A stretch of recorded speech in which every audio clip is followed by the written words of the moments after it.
Con el título sobre el misterio del universo. Esta es la tercera conferencia y la cuarta que seguirá después, donde terminaremos esta miniserie misteriosa acerca de lo que esconde el universo. Una de las cosas más importantes de la vida cristiana es que el cristiano es una persona que comienza a descubrir en la Biblia misterios y secretos escondidos ante el mundo gentil, o sea, ante las personas que no sean cristianas. Esta es la razón, por ejemplo, para que podamos entender esto, por la cual se han escondido los restos de los gigantes. Escuchen lo que les voy a decir con mucha atención. Porque la Biblia revela que este mundo estuvo habitado antes que nosotros, y entre el nacimiento de Adán hasta el diluvio, en estos 1500 años aproximadamente, hubo una serie de híbridos en el mundo llamados los Nefilim. Y después del diluvio continuó esta raza de gigantes, Nefilim, que fueron híbridos. Dice la Biblia que no van a resucitar y que acabó con ellos el rey David. Esto lo encontramos en 2 Samuel 21, donde David acaba con los últimos gigantes que quedaban en la tierra. Muy bien. ¿Por qué los han escondido? ¿Por qué este misterio? ¿Por qué estas cosas que son tan obvias a través de la arqueología, la paleontología? Es muy fácil de explicar. El mundo ha traído la mentira más grande en todas las universidades, que venimos de un proceso de evolución. Se ha enseñado la teoría, jamás se ha demostrado ni se demostrará que sea científica. Entonces, al mundo, entre paréntesis, pseudocientífico, yo le llamo más bien ciencia ficción, han tratado de ocultar todo lo que la Biblia revele, han tratado de contradecir la creación bíblica, porque junto con esta teoría de la evolución viene la teoría de cómo comenzó el universo. Y los científicos, es imposible que científicamente puedan concluir cómo se originó el universo, porque para que sea científico tiene que ser repetitivo, ¿verdad? Los científicos observan, miden y tienen que demostrar en laboratorio, en tubos de ensayo, lo que ellos quieran calificar como científico. Entonces es imposible, porque nadie estuvo cuando existió el universo, corroborar cómo existió el universo. Y la Biblia nos muestra claramente que Hebreos capítulo 11, versículo 2, por la fe entendemos que el universo fue hecho de lo que no se veía, se hizo por la palabra de Dios. Y esto no solamente es creer algo a secas o algo completamente no objetivo, subjetivo, sino que la Biblia nos da las pruebas, escúchame bien, nos da las evidencias científicas de que así fue hecho. Por ejemplo, la teoría de la evolución es completamente contradictoria científicamente. ¡Qué ironía! La segunda ley de la termodinámica establece que todo se descompone, todo se oxida, todo se echa a perder, contradice la teoría de la evolución. La biología, a través de los aminoácidos, demuestra científicamente, la medicina, que es imposible la evolución por razón de los aminoácidos, que son los ladrillos que conforman la vida. Y finalmente, la física, la misma ley de la entropía, de la segunda ley de la termodinámica, y la cerecita en el pastel, que acabó con la teoría de la evolución, fue en 1954, cuando los doctores Crick y los doctores Watson les dieron el premio Nobel de Medicina porque descubrieron el ácido desoxirribonucleico, que es el ADN. La molécula del ADN, que demuestra que el esperma de un chango no se puede mezclar con una cabra, el de un gato con una gata, el de un caballo con una burra. Es imposible la mezcla genética de los espermas de las aves, de las frutas, de los animales y de los seres humanos, cosa que deshace totalmente, por lo cual no se ha encontrado la mutación entre una especie y otra especie. Y cuando el ser humano se ha atrevido a violar las leyes que están establecidas desde el Génesis capítulo 1, versículo 11 al 13, que Dios puso a cada cosa según su género, según su especie. Los equinos van a ser caballos, los caninos van a ser perros, otros van a ser felinos, etcétera, etcétera. Cuando vemos esto, es donde comprobamos realmente que la Biblia es más moderna que el periódico de mañana en la mañana. Entonces, al mundo científico, al mundo ateo, ahorita se llama el wokismo, o la izquierda, o el comunismo, o el socialismo, o los que están en contra completamente de todos los valores morales. Hace 3 días me entrevistaron en una cadena de televisión en Estados Unidos y me preguntaron, bueno, ¿usted cómo puede definir claramente quiénes son los buenos y quiénes son los malos ahorita en el mundo? ¿Dónde está la luz y dónde está la tinieblas, que lo vamos a analizar profundamente? Y les dije, mire, el mundo se divide, olvidémonos ya de filosofías, democracia, demócratas, capitalistas, libre mercado, republicanos, vamos a olvidarnos de los títulos de los seres humanos. El mundo se divide simplemente sobre una base moral, ética de conducta entre el bien y entre el mal. ¿A qué se refiere?, me preguntaron, y les contesté, muy bien, del lado derecho estamos los que amamos la familia, los que sabemos que la familia es un papá, una mamá y niños. Esa es una familia judeocristiana de hace 6,000 años. 3, estamos en contra del aborto, estamos en contra de la ideología de género y estamos en contra de que se enseñe a los niños de 5 años a masturbarse y a introducirlos en el sexo, cosa que es una abominación completamente tanto gentil como civil como espiritual.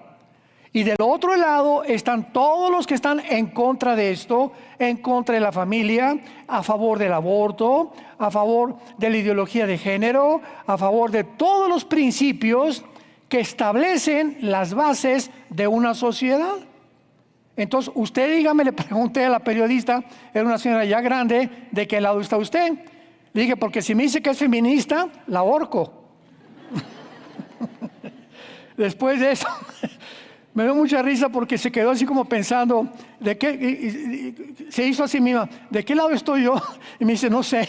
Le digo, pues usted tiene ya que decidirse, le dije, porque usted es una periodista de un periódico bastante conocido en Estados Unidos, que usted tiene que tener ya sus convicciones morales, porque es lo último que la gente quiere aceptar. Entonces vivimos un mundo muy confundido, precisamente porque ignoran las Escrituras y el poder de Dios. Cristo estableció y atribuyó cualquier error científico, intelectual, filosófico, moral, a ignorar la raíz que se encuentra en la palabra de Dios. Y así como la teoría de la evolución, tenemos la de los gigantes y tenemos también la de las pirámides. Bueno, si quieres apuntar, el mejor arqueólogo del mundo actualmente es un viejito que se llama Graham, con H intermedia, Hancock, con H y C-K, Hancock. Encuéntralo en YouTube. Graham Hancock. Tiene una serie como de 7 videos. Este viejito no es cristiano. Él ha viajado toda su vida, en estos videos lo vas a ver, estudiando las ruinas de los mayas, de la pirámide de Giza, las de Machu Picchu en Perú, las de Stonehenge en Inglaterra, y todo lo que es arqueología de hace 4 o 5 mil años, ha dado su vida investigando quién pudo cargar piedras de 12 toneladas para las pirámides de Giza en Egipto, acomodarlas de tal forma cuando hace 4.500 años aproximadamente no había ni siquiera sierras de esmeril ni de punta de diamante, donde puedes meter una hoja en medio de las dos piedras, porque además en más de 15-20 kilómetros del Cairo ni siquiera habían esas piedras. ¿A quién se le ocurrió en Machu Picchu, en Perú, subir a una colina piedras de 10-15 toneladas y hacer ahí monumentos cuando abajo los podrían haber hecho? En fin, este arqueólogo dice, es que es imposible, así concluye, que ningún ser humano se haya atrevido a hacer estos monumentos. Van en contra de la razón, en contra de la ingeniería aerodinámica, en contra de la ingeniería civil, en contra de la aerodinámica, en contra de todos los principios establecidos. No es posible que las pirámides tengan una infraestructura de impermeabilización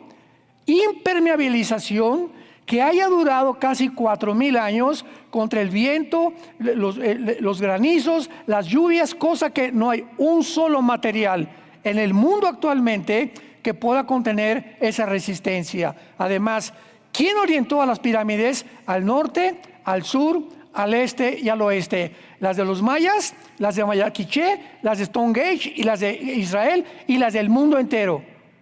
¿Cómo es posible que hace 4.000 años, cuando no había transporte, ni había celulares, ni había teléfonos, se comunicaran los de mayas o los que hicieron los mayas con los de Machu Picchu, con los de Egipto, para que hicieran las mismas estructuras con el mismo peso de las piedras y alineadas a los 4 puntos cardinales del universo? El viejito Graham Hancock concluye y dice, fueron los extraterrestres.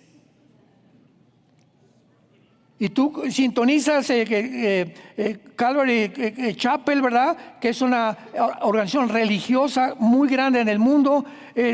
Puedes sintonizarte todos los canales de televisión que hablan de esto, como National Geographic, Discovery Channel, y todos están de acuerdo.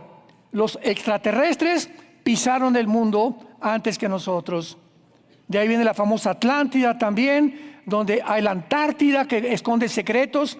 Y de esta forma, todo esto está escondido porque la Biblia nos habla claramente que nuestro mundo fue habitado antes que nosotros por los ángeles caídos. Y lo encontramos, lo vamos a ver en Isaías 14, Ezequiel 28, Ezequiel 31, etcétera, etcétera, etcétera. Entonces, antes de que estuviéramos nosotros, hubo una civilización de ángeles. ¿Dónde? Vamos a Génesis capítulo 1, vamos a comenzar desde ahí. Quiero irme con muchísima lentitud para que puedan ustedes ir absorbiendo, entendiendo por qué es un misterio el universo a la mente humana no espiritual. El capítulo 1 del Génesis, versículo 1 y 2, ya nada más entrando a abrir la Biblia, hay una gran controversia entre lo que pasó entre el versículo 1 y el versículo 2. Y entre todos los teólogos del mundo no hay más que 2 opciones. Las vamos a ver y tú vas a probar con cuál te quieres quedar, de acuerdo al peso teológico que vamos a ofrecer y a las evidencias que vamos a ofrecer, porque así es la Biblia. Yo vengo a estudiar la Biblia y voy a un seminario fulano de tal y recibo una educación formal donde muchas cosas me esconden de versículos de la Biblia, porque había teólogos hace 40, 50 años que no lo podían explicar. Entonces yo tengo la responsabilidad como estudiante de la Biblia, amante y apasionado por la verdad, de escudriñar, de investigar, de inquirir y de buscar respuestas. Porque esa es la responsabilidad. Siempre que voy a un seminario teológico de estudiantes que me gusta muchísimo, les digo eso a los estudiantes.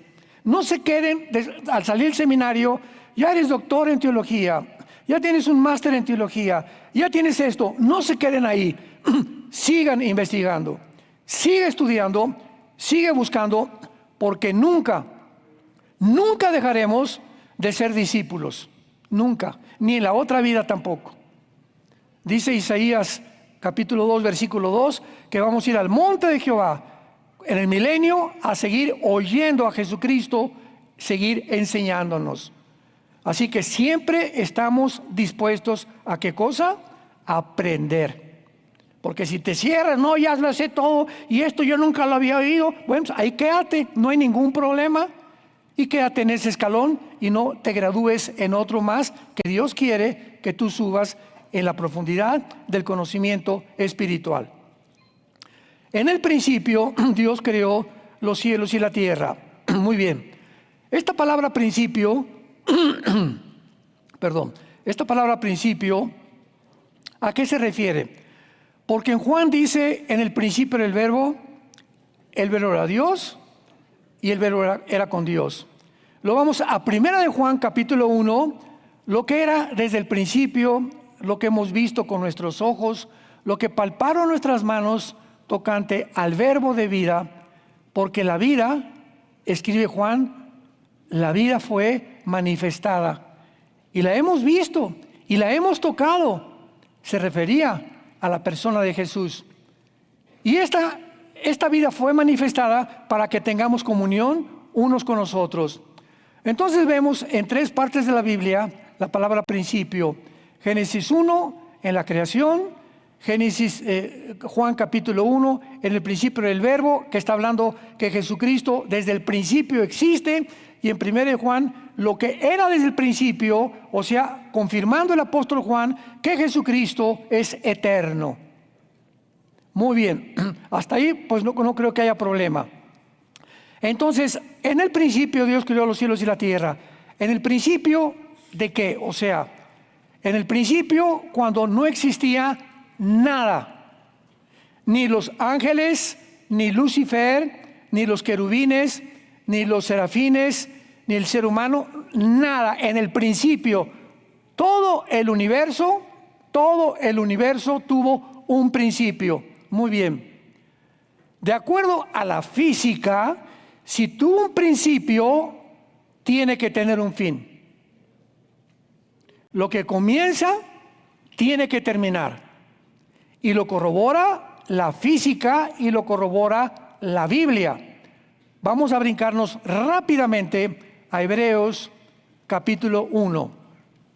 La física, la ley de la física, que son las leyes más donde todas las demás leyes están basadas en la ley de la termodinámica. La segunda ley de la termodinámica establece que todo tiene un deterioro, que todo se descompone, que todo se tiene que echar a perder, que todo se tiene que oxidar. Nuestro cuerpo está muriendo celularmente todos los días. Esto establece la física. Ahora vean que la Biblia se adelantó casi 2000 años a la primera y segunda ley de la termodinámica. Hebreos capítulo 1, versículo 10. Escucha. Tú, oh Señor, en el principio fundaste la tierra, y los cielos son obra de tus manos. Ellos perecerán, mas tú permaneces. Todos ellos envejecerán como una vestidura. Como un vestido los envolverás y serán mudados. Pero tú eres el mismo y tus años no acabarán. Aquí, damas y caballeros, santos de Dios, hace 2000 años, la Biblia se adelantó a lo que se descubrió casi 2000 años después con la ley de la termodinámica. Que el universo se tiene que acabar. Que el universo no es infinito. Ni tampoco, escuchen, ni tampoco la distancia del universo. Una vez le pregunté a una persona, ¿tú crees que el universo es infinito? O sea, que no tiene fin. Sí. Le dije, pues no, porque la Biblia muestra que es como una tela, lo vamos a ver, que es como algo que Dios hizo y se tiene que llegar a un fin. ¿Por qué tiene que llegar a un fin? porque el pecado tiene que acabar. Y vamos a descubrir en este estudio del misterio del universo que hay el tercer cielo, el segundo cielo y el primer cielo. El primer cielo es la atmósfera, que tiene una distancia aproximada de la corteza terrestre de 8 kilómetros, 8,000 metros. Al llegar a los 7,500 o 8,000 metros ya no puedes respirar. Por eso hay montañas, creo que hay algunas más altas que necesitan ya oxígeno al subir, por ejemplo, las montañas del Everest, ¿verdad? Y de ahí, ¿qué sigue de la atmósfera? Sigue una capa grandísima de oscuridad. Se le conoce como el espacio sideral. La Biblia le llama el firmamento, que vamos a ver que fue creado por Dios. Entonces, está la atmósfera, está un espacio grandísimo que es negro. Vamos a ver que el universo no es azul, es completamente oscuro, está en tinieblas el universo, y arriba de esa capa oscura se encuentra el tercer cielo. Me estoy adelantando muchísimo, porque veo muchos que estén ya carareados. Por favor, díganos. Ya queremos saber la respuesta. Me estoy adelantando, pero nada más para que se queden más centrados. Vemos que entre el tercer cielo y la atmósfera terrestre está una capa de oscuridad, que la Biblia le llama silicio. Y el silicio es una capa que usaban los antiguos de piel de muy ruda, muy burda, para ayunar y para arrepentirse. Se vestían de silicio. Entonces Dios puso como una capa de silicio entre Él y nosotros para que no nos acercamos a Él. No podemos llegar de la tierra al tercer cielo porque la carne y la sangre no pueden heredar la corrupción. Solo los ángeles pueden atravesar la capa del espacio sideral a la tierra y viceversa. Pero nosotros como seres humanos estamos limitados bajo la atmósfera, por lo cual vamos a demostrar que la vida en el espacio sideral es imposible y nunca conquistaremos el espacio.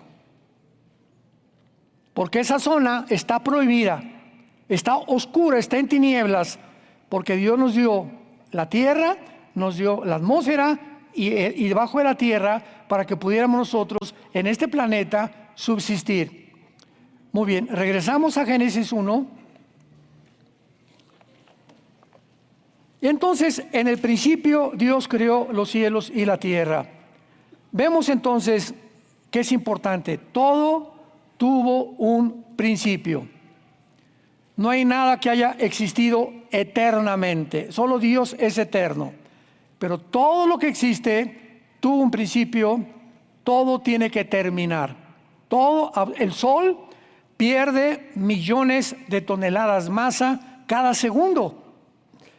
Tú levantas hoy en la noche la vista al cielo y ves las estrellas que ya no existen. Lo que tú estás viendo es una luz, y esa estrella que tú crees que estás viendo tiene 15 millones de años que ya desapareció. Pero como la luz viaja de tal manera en el espacio que lo que estás viendo es la luz de una estrella, de un objeto que ya desapareció. Entonces, así podemos nosotros entender tantas cosas, que en el principio Dios hizo los cielos y la tierra. Muy bien, antes de pasar al versículo 2, que es donde se encuentra todo el meollo y toda la clave de todo este estudio, Génesis 1:2, quiero compartirles lo siguiente. En el principio Dios hizo los cielos y la tierra. En el hebreo dice Bereshit bara Elohim hasamayim et eretz. 7 palabras en hebreo. El versículo 1 tiene 7 palabras en hebreo. Síganme con mucho cuidado. No son cuernos, ¿eh? Lo me sacan, el hermano dice sacó cuernos. La palabra del medio, ETH, en el hebreo, la palabra del medio, o sea, vemos que son 3 a la izquierda y 3 a la derecha. Y vemos desde el versículo 1 el candelero, la luz. En medio es Jesús, 3 a la derecha y 3 a la derecha son 6. El 6 es el número del ser humano. Jesús en medio del hombre es el que lleva a la humanidad a la estatura completa. Sin Jesús estás incompleto. Bueno, eso es una cosa nada más. Entonces vemos nosotros que esa letra del medio, ETH en el hebreo, es la letra que significa el alfa y la omega. Ahí está el primer versículo de la Biblia, que durante todo el Antiguo Testamento, yo soy el alfa y el omega. Viene Jesucristo y se atribuye y se adjudica este título: yo soy el alfa y la omega. Entonces, desde el principio de la Biblia, nosotros encontramos que realmente el alfa y el omega, el principio y el fin, es Dios. Y deja su marca desde el primer versículo de la Biblia para decirnos qué cosa. Muy bien. Si desde el principio Jesucristo deja un sello en la letra de en medio de este versículo, yo soy el alfa y el omega, que es la primera letra del alfabeto griego y la otra del griego, la última del griego, está diciéndonos Dios: si yo soy el principio, solo yo les puedo revelar el principio. Obvio. Y solo yo, si soy el principio, y si yo hice el universo, les puedo revelar el final. Yo soy el alfa y el omega, el principio y el fin. ¿Dónde? Vengan a la Biblia y van a encontrar la revelación que no encuentran en ninguna librería de los billones de volúmenes de literatura que hay. Y les voy a mostrar cómo estuvo la situación y por qué se encuentran como se encuentran ahorita. Y les voy a decir cronológicamente, apegado a la historia humana, todos los imperios que va a haber hasta que venga el anticristo, todo lo que va a suceder en el mundo, lo que está pasando ahorita en esta última semana, para que ustedes, al checar la Biblia, dijo Jesús en Juan, se acuerden que yo se los dije anticipadamente y crean que yo soy. Más evidencias no podemos tener. Esta semana nos han llovido, como ustedes no se imaginan, personas que quieren entrevistas, podcasts de lo que está pasando en el Medio Oriente. Yo solamente les he dicho una cosa: Israel, independientemente si son buenos, si son malos, si el gobierno es bueno, si es malo, es corrupto como todos los gobiernos, si Netanyahu tiene la culpa o no tiene la culpa, bla, bla, bla, independientemente de todo lo que se diga, Israel es una entidad que Dios escoge en la Biblia, para que a través de ellos venga el Mesías y tengamos las Escrituras. Una entidad, un grupo de personas que fracasaron en el Antiguo Testamento, apostataron y se profetizó y los profetas dijeron: va a venir tiempos peores para ustedes. Y la Biblia nos dice en el Nuevo Testamento que van a apostatar también y hasta el final, cuando que venga Cristo, se van a convertir. Sin embargo, Israel es una entidad que llega, que es expulsada de Babilonia, llevada a Babilonia, la primera cautividad. Después es exiliada en el año 70 después de Cristo, y casi 2000 años después regresan a su tierra con su cultura, su idioma, su religión, sus costumbres y su política. 2000 años fuera de su tierra, ninguna nación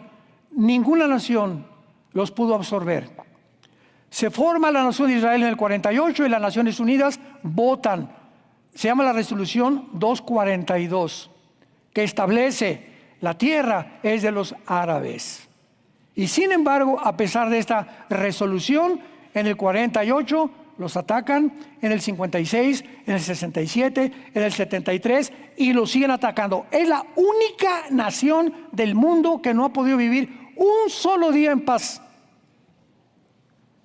Ahora, ¿cómo es posible que este minúsculo pedazo de tierra, casi del estado de Virginia, de Estados Unidos, en medio de más de 30, 40 millones de árabes, cómo es posible que haya sobrevivido y que sigan sobreviviendo cuando los podían aniquilar como aplastar una cucaracha? ¿Por qué han sobrevivido? Porque dice Amós 9, 14 y 15, cuando regresen, o sea en el 48, de aquí en adelante el 48 a nuestros días, nadie los va a arrancar de su tierra. ¿Qué nos quería decir simplemente Dios? Lo siguiente, es la evidencia más grande, Israel, de que Dios existe. Es una evidencia de la existencia y la fidelidad de Dios a sus pactos. Aun cuando me traicionaron, aun cuando siguen de apóstatas ahorita y de ridículos haciendo, Tel Aviv es el centro de los gays del mundo y ahorita están haciendo tantas tonterías, aún así los sigo amando y nos sigue lo mismo diciendo a nosotros la iglesia, aun cuando ustedes me abandonen, yo soy fiel, te amaré hasta la eternidad. Gracias, Señor, gracias por tu misericordia. Gracias porque a pesar de que somos infieles, Él sigue siendo fiel. Eso es lo que nos está demostrando Dios, haciendo nada más como una prueba de por qué Israel sigue sobreviviendo.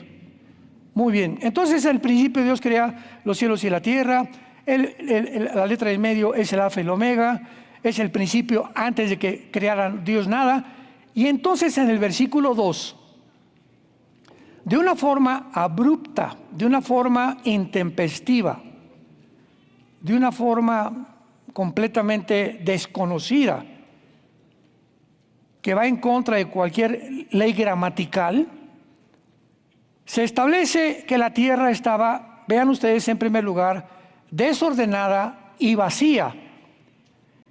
Y vamos a ver en Isaías 45 que Dios no creó la tierra desordenada y vacía. ¿Cómo puede Dios, un Dios perfecto, crear algo desordenado y vacío? Y es interesante las dos palabras hebreas que se usan aquí. Tohu, T-O-H-U, bohu. Tohu, bohu, desordenada y vacía, que significa semidestruida, desolada, completamente desértica, sin absolutamente nada que pudiera sobrevivir. La tierra estaba en un estado caótico. Y la tierra del versículo 1, en el principio Dios hizo la cielo y la tierra. Esa palabra tierra es la palabra Eretz, con E de Enrique, Eretz, T y Z al final, que significa tierra como la conocemos ahorita. Pero en el versículo 2, esa tierra del versículo 1 está cambiada. En un estado caótico, y se agrega, y además las tinieblas. Estaba en un estado caótico, en estado completamente de oscuridad, y se veía únicamente la faz del abismo. El abismo, de acuerdo a Cristo en el Nuevo Testamento, es la prisión de los demonios, la prisión de muchos de los ángeles caídos. Entonces vemos nosotros que encontramos una tierra completamente desordenada, vacía, desértica, con tinieblas, con el abismo, y al mismo tiempo, en este estado en que estaba la tierra, el Espíritu de Dios se movía sobre el globo terráqueo, dice la Biblia, el Espíritu de Dios sobre las aguas. ¿Las aguas? ¿Quién inundó la tierra? Porque ya en los siguientes versículos Dios tiene que quitar el agua para que surja la tierra. En el versículo 1 no estaba tapada de agua la tierra, era la palabra Eretz. Y es interesante que cuando dice el Espíritu de Dios se movía sobre las aguas, la palabra movía es la palabra en el hebreo que significa merachepet, como suena merachepet en el hebreo. Y es la palabra que se usa de una gallina cuando se pone sobre sus huevos y los empolla. O sea, el Espíritu Santo parecía, es la imagen que se nos da, como una gallina sobre sus huevos empollándolos. Ya ven que la gallina llega y se pone sus huevitos, ¿verdad? Porque no pueden empollar si no están debajo de la gallina. Entonces el Espíritu Santo se sentó como una gallina sobre el mundo y le dio la vida al planeta Tierra. Cuando profundizamos la Biblia encontramos tantas cosas tan maravillosas. Pero veamos entonces a continuación claramente cómo podemos contener todos estos misterios.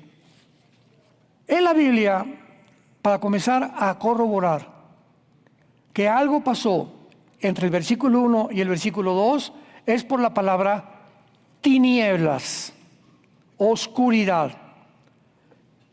Y vemos que en toda la Biblia las tinieblas siempre simbolizan el pecado, el juicio, el temor, el alejamiento de Dios o el juicio de Dios.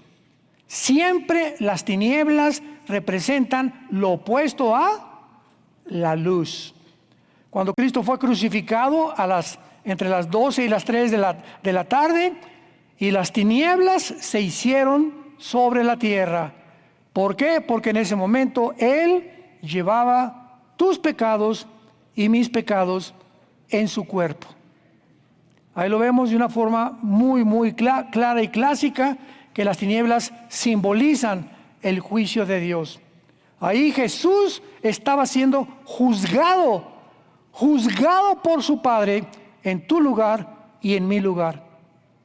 El que no escatimó a su Hijo, Romanos 8, por nosotros lo hizo para decirnos: te amo, porque de tal manera amó Dios al mundo que ha dado a su Hijo unigénito.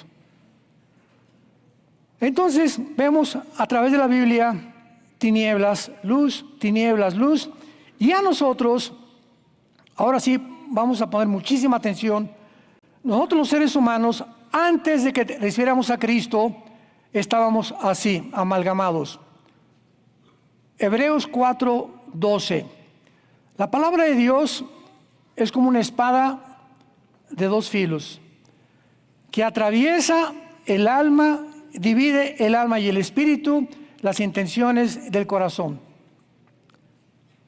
La Biblia dice que antes de que fuéramos cristianos, nuestros pensamientos y nuestra alma estaba amalgamada. Este es el espíritu, este es el alma. Estábamos así, amalgamados. Todo era gris. ¿Qué es bueno y qué es malo? No chepo, no sé. Oye, mira, tu verdad es mi verdad, ¿eh? Y lo que tú piensas no creas que yo pienso lo mismo que tú. O sea, todo era relativo. No, pues yo creo los nazis, pues para nosotros matar 6 millones de judíos fue obedecer al Führer, Mengele, y para mí hacer experimentos de eugenesia y de abrirles el vientre a las mujeres era para mejorar la raza humana. Y así todo lo que hacemos nosotros es de acuerdo a nuestra perspectiva, si es bueno o si es malo. Pero cuando el Espíritu entra a nuestra vida por la palabra de Dios dentro de nosotros separa el alma, los pensamientos, las emociones, la voluntad y el intelecto. Apúntalo, eso es lo que es el alma, es el asiento de los pensamientos, las emociones, la voluntad y el intelecto del Espíritu. Y el Espíritu es la única luz que teníamos antes de que Jesucristo entrara a nuestra vida en la persona del Espíritu Santo. Todo el ser humano que tú conoces a nuestro alrededor, todos los seres alrededor están en completas tinieblas. En completas tinieblas. A lo bueno le dicen malo, a lo malo no saben ya qué es el bien y qué es el mal. Entonces nosotros se nos abren los ojos y venimos a la Biblia y entendemos el mandamiento: Adán, de ese árbol del conocimiento del bien y del mal no comas. ¿Por qué? Porque no quiero que ustedes determinen lo que es bueno y lo que es malo. Papacito, ¿sí me entendiste, Adán? Sí, entonces obedéceme. Pero agarraron, comieron la fruta del árbol y el ser humano se llenó de tinieblas, y ahora desde entonces el ser humano necesita que la luz vuelva a entrar a nuestra vida para que sepamos qué es la vida, qué es el universo, qué es una familia, cuáles son mis responsabilidades como esposo, con mis hijos, cómo manejo mis negocios, cómo debo de conducirme, a quién le debo dar mi prioridad, ¿cuál debe ser el objeto principal para mi existencia? Y la respuesta es Dios. Mateo 6:33, mas buscad primeramente, búsquenme, ven a mi palabra diario, ten comunión conmigo diario. Y llega, ¿sabes qué te digo, Pepito? Carmelita, Pancho, don Pancho, doña Chole, que todo lo demás te lo doy por añadidura. Yo sé lo que necesitas. Yo sé con quién te tienes que casar, el hombre con el quien tienes que casar. No busques a tu novio en la discoteca, por el amor de Dios. Ni a tu novio en una disco, ni en una fiesta. No busques en lugares donde no vas a encontrar lo que yo tengo para tu vida. No andes buscando, búscame a mí. Y en charola de plata te lo regalo. Tu gansito marinela.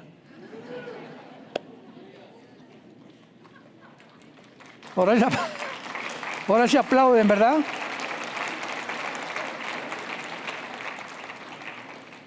Entonces ya estamos comenzando a entender que vivimos en un universo que esconde misterios, porque todo está escondido a la mente natural del ser humano. Vayamos rápidamente a la primera carta a los Corintios, capítulo 2, y veamos de qué forma tan excelsa el apóstol Pablo nos revela esto que el ser humano no comprende si no tiene al Espíritu de Dios. Vas a entender tantas cosas hoy de por qué funciona como funciona el mundo espiritual. 1 Corintios 2, versículo 10 en adelante. Pero Dios nos las reveló. O sea, ¿qué cosas nos revela Dios? Cuando ya somos cristianos, las cosas escondidas que estaban en tinieblas. Lo que el mundo, a través de la investigación científica y a través de la ciencia, no puede descubrir. Pero a Dios nos las revela a nosotros. Nos las da a conocer. ¿En dónde? En la Biblia. Por el Espíritu. Si no tienes el Espíritu, siempre tu vida será en tinieblas. Siempre vivirás en la vida dando golpes acá y dando golpes acá. Un marido, dos maridos, una esposa, dos esposas, tres esposas, cuatro esposas, dinero, tanteando, buscando, creyendo que en eso que tú estás por tus tinieblas te van a dar la felicidad o vas a descansar. Nunca llegarás al conocimiento de la verdad, porque sigues en tinieblas. Solo el Espíritu te puede despertar la mente y mostrarte el camino, porque el Espíritu todo lo escudriña, aún lo profundo de Dios. Y hace una pregunta el apóstol Pablo: ¿quién de los hombres sabe las cosas del hombre, sino el Espíritu del hombre que está en él? Esta pregunta, si hay psiquiatras que nos visitan o que nos escuchan, o si hay psicólogos que nos escuchan, te pregunto, ¿verdad? Un señor llamado Freud, a principios del siglo XX, trató de meterse en la mente humana y descubrir cómo funciona la mente humana para poder mejorar la conducta del ser humano. Y entonces usó y dijo que la mente humana tenía consciente, subconsciente y consciente. Y que a través del hipnotismo, porque no tenía otro método para poder llegar a su conclusión, hipnotizaba a sus pacientes de histeria, enfermos de histeria, y cuando los regresaba a los 5 sentidos, creía él que mientras estaban hipnotizados los podía curar. Sin embargo, este mismo Freud era un hombre que a las 2, 3 de la mañana, el investigador se levantaba empapado en sudor, gritando a su esposa: hay alguien ahí, mi amor, no es la escoba que está ahí recargada. Lo mismo que Hitler. ¿Había alguna relación entre Freud y Hitler? Bueno, uno fue asesino y el otro fue un investigador, pero los dos estaban creyendo que veían cosas fuera de lo normal, que les quitaba el sueño, les quitaba la paz y no podían solucionarlo.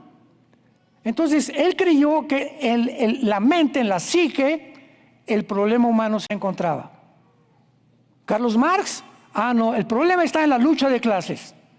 Sí, el proletariado derriba a la burguesía y a los ricos y a los que tienen todo, les quitamos y nos subimos al trono nosotros, vamos a repartir el dinero, va a haber igualdad y el mundo tendrá paz. Otro que ofrece otra solución, que el siglo XX cobró más de 80 millones de personas. Y finalmente tenemos a William Shakespeare, el filósofo inglés. No, el defecto trágico es el problema del ser humano. Y así vamos a buscar. Buda salió de su palacio, Gautama Buda, para buscar en el mundo el origen del sufrimiento. Regresó más gordito que nunca. Mahoma tuvo unas revelaciones que se le apareció, dizque el ángel Gabriel, en estado de catalepsia, en estado completamente anormal de conducta, donde desarrolla una conducta en su libro del Corán de la mitad para adelante, en que si tú no eres del Islam, te mueres y te corto la cabeza. Entonces podemos examinar todo lo que el mundo nos ha ofrecido y el mundo está en tinieblas. El mundo está en tinieblas. Ahora lo explica aquí el apóstol Pablo para acabar versículo 12. Y nosotros no hemos recibido el espíritu del mundo, que es el espíritu de las tinieblas, sino el espíritu que proviene de Dios, para que sepamos lo que Dios nos ha concedido, lo cual hablamos con palabras enseñadas por sabiduría humana, sino con las que enseña el espíritu, acomodado lo espiritual y espiritual. Versículo 14 es la clave. Versículo 14. Pero el hombre natural es la persona que no tiene la luz, que no tiene a Cristo, que no ha nacido de nuevo. Esa persona no percibe las cosas que son del Espíritu de Dios, porque para él son, claro. Oye, ¿cómo es que la Biblia, y Dios manda a matar a los cananitas, y pura sangre en la Biblia, y llena de contradicciones? Burro, porque necesitas luz. Te metes a una cueva a descubrir tesoros sin una lámpara. Por eso tanto ataque tan absurdo de la Biblia. ¿De quiénes? De personas que no saben distinguirla porque no tienen la luz para encontrar la verdad. El hombre natural le es locura a la Biblia y no la puede entender porque se han de discernir espiritualmente. Así pues hemos dado un paso muy grande a través de este estudio y de esta serie que vamos a seguir desarrollando para que vayamos comprendiendo cada vez más a todos ustedes que aman la verdad, que son apasionados por la verdad, que no están conformes con me gradué del IT. Qué bueno, gloria a Dios, pero no te quedes ahí. Cálmate, Calvino. Sigamos creciendo en el crecimiento y la estatura de un varón perfecto. Somos una mina de tesoros escondidos que Dios ha guardado dentro de nuestro corazón, que no los hemos descubierto. No te imaginas tú lo que vales a los ojos de Dios. Ya no son nada, me dicen Gutierritos. No te imaginas, no tengas ese concepto de ti. Dios tiene, si tú eres cristiano, Dios tiene un plan perfecto, bueno y agradable, Romanos 12:2, para tu vida, tu familia y tus hijos que vienen. Pero tú tienes que ser solamente, una palabra te va a definir: obediente. Obedece lo que este libro te dicta. Obedece la palabra. Sean santos en toda vuestra manera de vivir, porque yo soy santo, dice el Señor, y les daré el sol, la luna, las estrellas, el universo, porque todo es mío, dijo Jesús, y ustedes junto conmigo coherederos del universo en que vivimos.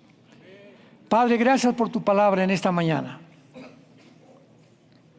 Bendito sea el Dios y Padre de Jesucristo nuestro Señor, que nos ha hecho renacer para una esperanza viva. Gracias, oh Dios de paz, por tu Hijo Jesucristo, el pastor de las ovejas y del pacto sempiterno, por el pacto de sangre, para que tú puedas guardarnos de todo mal y nos puedas acondicionar para hacer las obras que son agradables delante de ti. Gracias, Jesús, por tan grande sacrificio. Queremos pedirte ahora por México. Como un cuerpo, como una iglesia, te pedimos por nuestro gobierno en México. Danos gracia con el gobierno.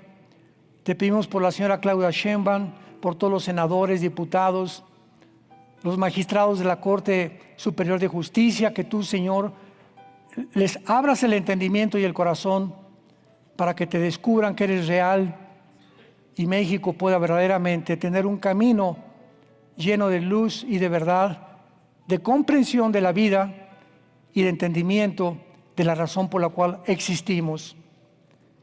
Y si hay alguien en esta mañana que no tenga a Jesucristo en su vida, simplemente dile: Jesús, mi vida está en tinieblas, lo reconozco y tú eres la luz del mundo, y tú dijiste que el que te siga nunca permanecerá en esas tinieblas.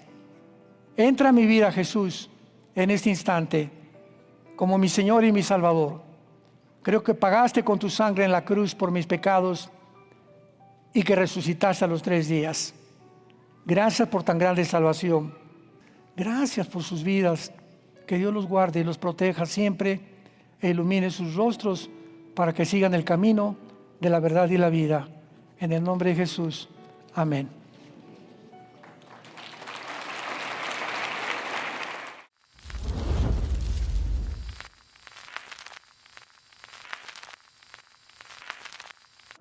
Hola, ¿qué tal? Me da mucho gusto saludarles y quisiera simplemente comunicarles que gracias a todos ustedes a través de todas las naciones del mundo que aman la palabra de Dios y que realmente están interesados en que nosotros como organización Vida Nueva para el Mundo y Armando Alducin Ministries continuemos predicando el Evangelio de la Gracia de Jesucristo y que podamos nosotros continuar haciéndolo gracias a sus donaciones. Este año cumplimos 46 años de ministerio, 46 años donde hemos predicado, hemos enseñado, hemos tenido seminarios y de diferentes formas de estudios bíblicos alrededor del mundo y hemos pensado y considerado de una forma fiel el Evangelio de la sana doctrina de Jesucristo. Nosotros, con todas estas donaciones, tenemos que sostener pastores, misioneros, obras, equipos de televisión y aún continuamos buscando la manera de poder elevar este ministerio. Hasta este momento quiero que ustedes estén enterados que no tenemos una sola propiedad como organización y así hemos trabajado durante 46 años porque le damos la importancia a la evangelización, a las misiones y también a los hombres de Dios para levantar más pastores. Le damos las gracias y que pueda Dios con su gracia tocar sus corazones y que puedan ustedes invertir en un terreno donde es fructífero, porque creemos que ha producido bastante buen fruto para la gloria de Dios. Gracias, muchas gracias por sus aportaciones y por las donaciones que sabemos ustedes continuarán haciendo para que podamos continuar siendo fieles en la predicación del Evangelio de la gracia de Dios. Que Dios les bendiga.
Thank you.